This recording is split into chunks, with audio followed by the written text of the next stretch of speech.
Kuna wakati unaenda kuchukua mzigo mahali, jamaa anakupakia mzigo vizuri, lakini unakuta huo mzigo walikuambia mzigo utakuwa na 20,000 pounds, lakini jamaa wanakupakia hapo over 45,000 pounds, kitu ambacho kitakuwa kimezidi kile kiwango ambacho hakiruhusiwi kwa hizi aina za truck. Okay, kuna hii kitu ya mzani kwamba unaweza ukaangalia ukaikuta kwa sehemu fulani, nenda pale kwanza kajiridhishe kwamba mzigo uliopakiwa, sometimes you can feel it. Mzigo unapokuwa kwenye truck sio wewe unaubeba, ni gari ndio inabeba, lakini when you drive it you can feel it kwamba hii mzigo ni mzito, the way truck inatoka na nini inajaribu kuvuta, kwa hiyo inakupa ile wazo kwamba mzigo inawezekana ni mzito. Kwa hiyo njoo kwenye truck stop ambayo ina scale, pima mzigo hapa. Na kupima inakuaje? Inakuwa hivi: unaingia kwenye scale hapa na truck yako kama kawaida. Hiki kidude hapa, kuna buttons kama unaziona hapa, unabonyeza hiyo button, mtu akule kwenye ofisi atakusikia kwamba upo kwenye scale.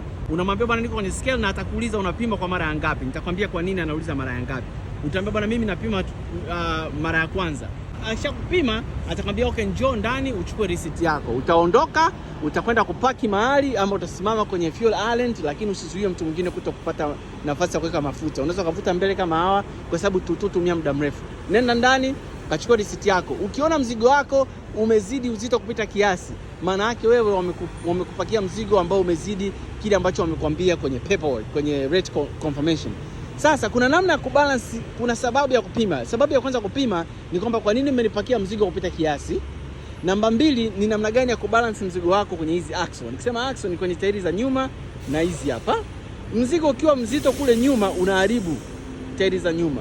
Ukiwa mzito zaidi hapa, kule kunakuwa kwepesi, gari yako unakuwa changamoto kwenye kuendesha, na kiserikali unakuwa unafanya makosa. Ukija hapa nje ukiona mzigo umezidi upande mmoja, unajaribu kucorrect kwa kutumia vitu fulani hapo chini.